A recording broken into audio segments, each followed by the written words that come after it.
It was supposed to be just another quiet afternoon at home. My dad was away on a business trip, and I had the house mostly to myself, except for my stepmom, Lisa.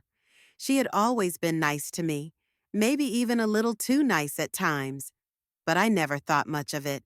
After all, she was my dad's wife, and I respected her. That day, I was in the garage, fixing up an old bike that had been collecting dust for years. I had a toolbox open beside me, rummaging through it, trying to find the right wrench. The sun was beating down through the small window, and I wiped the sweat off my forehead as I tightened a bolt. It was quiet, almost too quiet, until I suddenly heard footsteps behind me. I turned around and saw Lisa standing there, leaning against the door frame with a strange smile on her face. She was wearing a summer dress, the kind that seemed too casual for just lounging around the house. Her eyes scanned the garage before landing on me, and for a moment I felt uneasy. "Didn't know you were good with tools," she said, her voice smooth, almost teasing. I shrugged, trying to focus back on the bike. "Just fixing this up. Thought it'd be nice to get it working again." She stepped closer, her heels clicking lightly against the concrete floor. "Your dad always says he'll fix things, but somehow they just stay broken," she murmured, picking up a wrench from my toolbox and twirling it in her hand. Her words lingered in the air, and something about them didn't sit right with me. I laughed nervously, trying to brush it off. "Yeah, he's always busy with work." Lisa sighed and sat down on the workbench, crossing her legs. "Yeah, work. That's always his excuse, isn't it?" She looked at me then, her gaze steady, unreadable. "Must get lonely sometimes, huh? Just the two of us here." I didn't know how to respond. The way she was looking at me, it wasn't the usual friendly, stepmotherly look. There was something else in her eyes, something I couldn't quite place, but it made my stomach twist. I turned my attention back to the bike, tightening the last bolt with more force than necessary. "I guess," I muttered. For a few seconds, she said nothing. Then, just as I thought the moment had passed, she spoke again, this time her voice softer. "You know, sometimes people need attention in ways they don't expect." I froze. My hands gripped the handlebars, but I didn't dare look at her. The tension in the air was thick, like a storm waiting to break. My mind raced, trying to understand what was happening, what she meant. Then, before I could even figure out what to say, she stood up and placed the wrench back on the table with a small, deliberate clang. "Well, don't stay out here too long," she said lightly, as if nothing had happened. "Dinner will be ready soon." With that, she walked away, leaving me sitting there, heart pounding, my head full of questions I wasn't sure I wanted the answers to. I sat there for a while after Lisa left, my hands still gripping the bike's handlebars. My mind was spinning, trying to make sense of what just happened. Maybe I was overthinking it. Maybe she was just making conversation. But something about the way she said those words, the way she looked at me, it didn't feel normal. I finally took a deep breath and decided to shake it off. I wasn't going to let my imagination get the best of me. Besides, Dad trusted Lisa, and she had never given me a real reason to think otherwise. Pushing the thoughts aside, I packed up my tools and wiped the grease off my hands before heading back inside. The house was quiet when I walked in, except for the faint sound of music playing from the living room. The smell of something cooking drifted from the kitchen, probably dinner, just like she had said. I glanced around, half expecting to see Lisa, but she wasn't in sight. For some reason, I felt uneasy again, as if something was off. I made my way upstairs to wash up, but as I passed by Lisa and Dad's bedroom, I noticed the door was slightly open. That was unusual. Lisa always kept it closed when Dad wasn't home. I hesitated, then heard a soft, muffled voice from inside.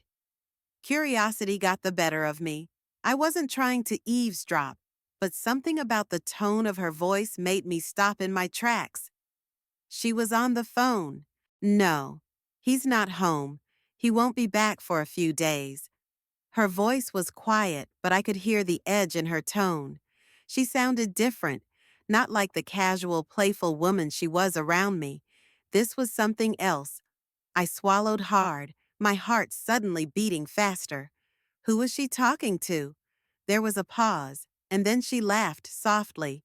You know I can't just leave whenever I want. I have to be careful. A chill ran down my spine. Careful? Careful about what? I took a step back, my mind racing. I knew I shouldn't be listening, but I couldn't help it. Lisa's voice lowered, almost whispering now. I'll see you soon. Just be patient. I turned away before I could hear any more. My chest felt tight, and my hands were clammy. I didn't know what was going on, but something wasn't right. As I made my way to my room, I tried to push the thoughts away, but the tension sat heavy in my stomach. Lisa was hiding something, and whatever it was, I had a feeling it was something my dad wouldn't want to know. That night, I could barely sleep. No matter how much I tried to ignore it, Lisa's voice kept replaying in my head. I have to be careful. Who was she talking to? And what did she mean by that? I turned over in bed, staring at the ceiling.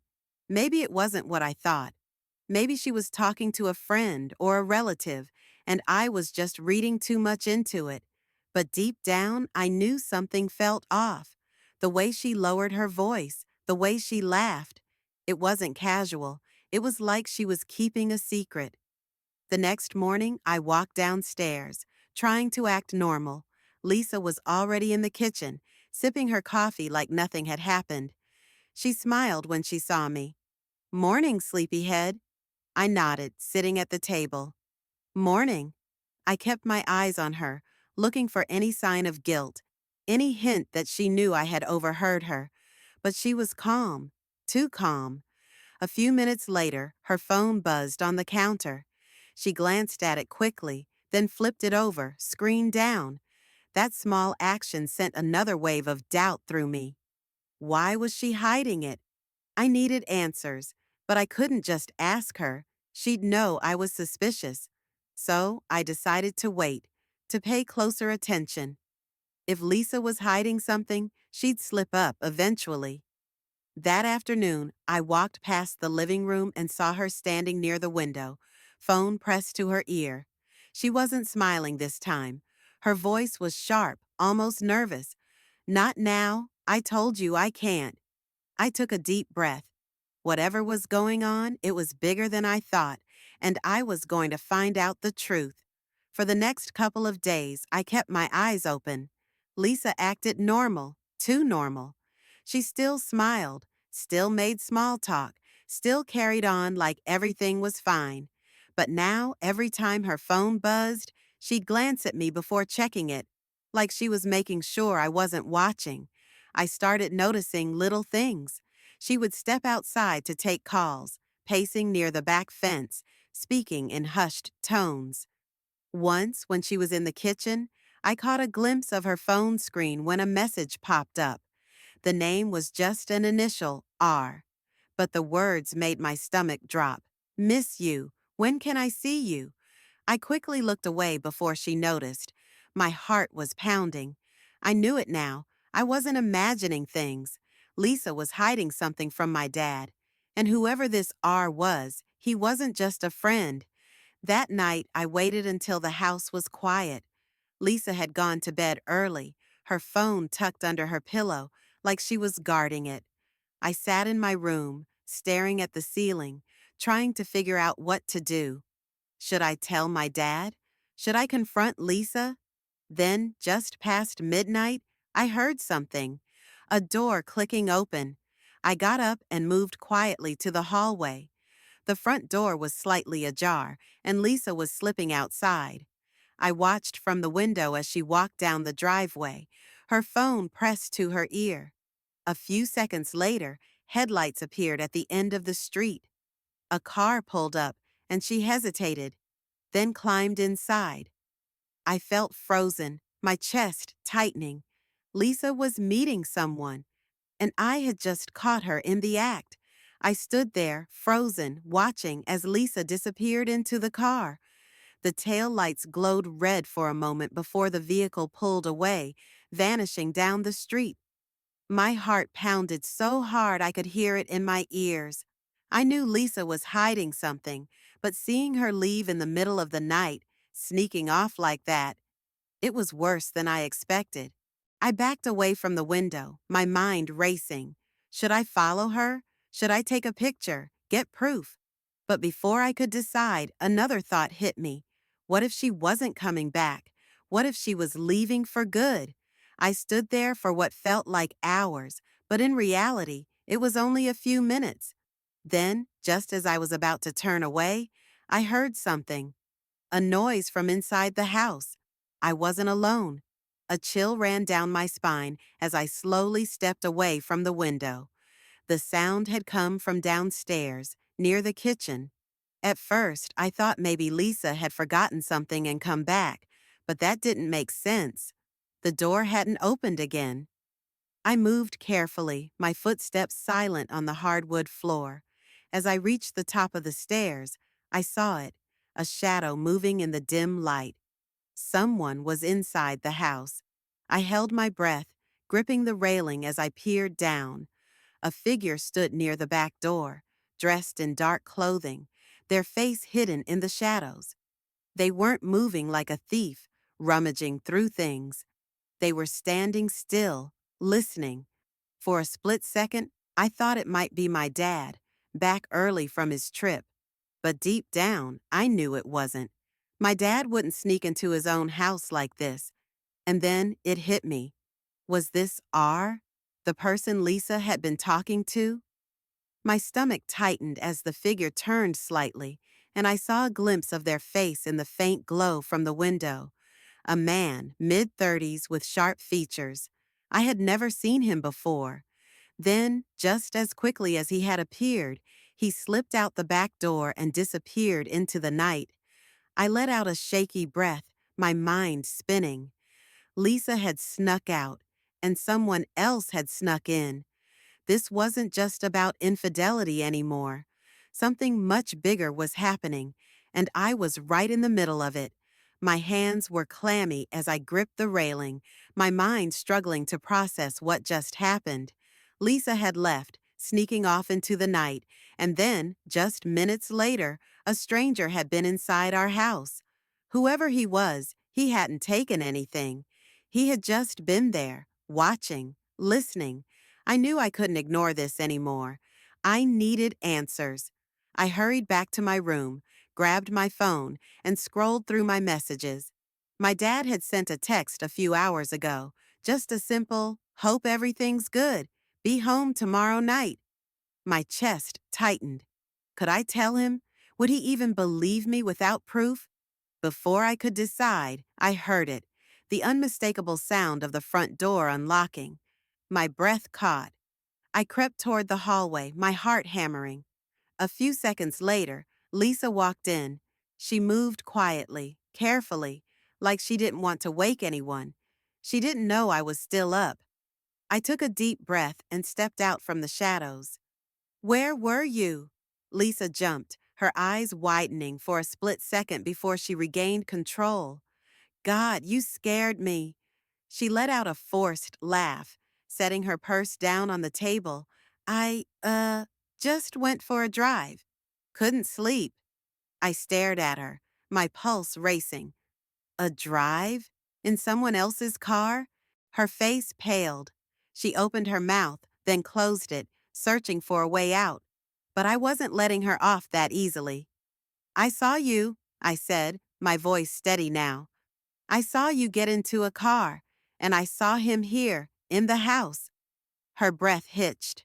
For the first time, real fear flashed across her face. "You...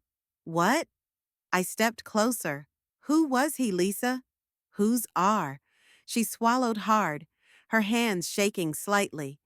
Then, just as I thought she was about to confess, a loud vibration cut through the tension, her phone buzzing on the table.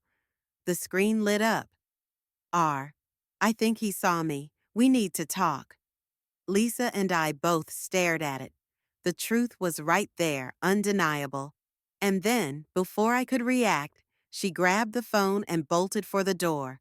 I lunged after her, but she was fast. She yanked it open, running into the night, disappearing before I could stop her. And just like that, she was gone. I stood there in the open doorway, my breath coming fast, my heart pounding in my ears. The night swallowed Lisa as she ran down the driveway, disappearing into the darkness. I wanted to chase after her, to demand the truth, but my body wouldn't move. I could only watch as the world I thought I knew crumbled around me. The house was eerily quiet now, but I could still feel the weight of what had just happened. Lisa was gone, her secret exposed, and yet there were still so many questions. Who was R really? Why had he been inside the house? And what was she running from? I stepped back inside and locked the door, my hands shaking. I knew one thing for sure. There was no hiding this anymore. My dad deserved to know the truth. I grabbed my phone and dialed his number, my fingers unsteady.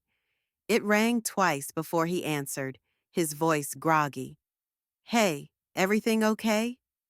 I took a deep breath. "Dad, we need to talk." The next 20 minutes were filled with the hardest conversation I'd ever had. I told him everything: Lisa sneaking out, the messages, the man in the house. At first, there was silence, then a deep sigh. "I'll be home first thing in the morning," he said, his voice tight with emotion. "Don't open the door for anyone." The next few hours crawled by. I sat on the couch, staring at Lisa's empty coffee cup on the table, her phone charger still plugged into the wall. She had left in such a hurry, but something told me this wasn't just about an affair. There was something bigger, something dangerous. By morning, my dad arrived, his face pale and tired. He didn't ask me to repeat anything. He just nodded, like he already knew.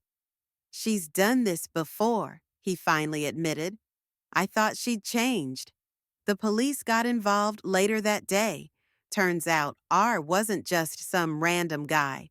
He had a record. And Lisa? She had been planning to disappear for good, taking more than just secrets with her. I never saw her again. Weeks passed, and things slowly went back to normal, or at least as normal as they could be. My dad and I didn't talk about her much after that. It was easier that way.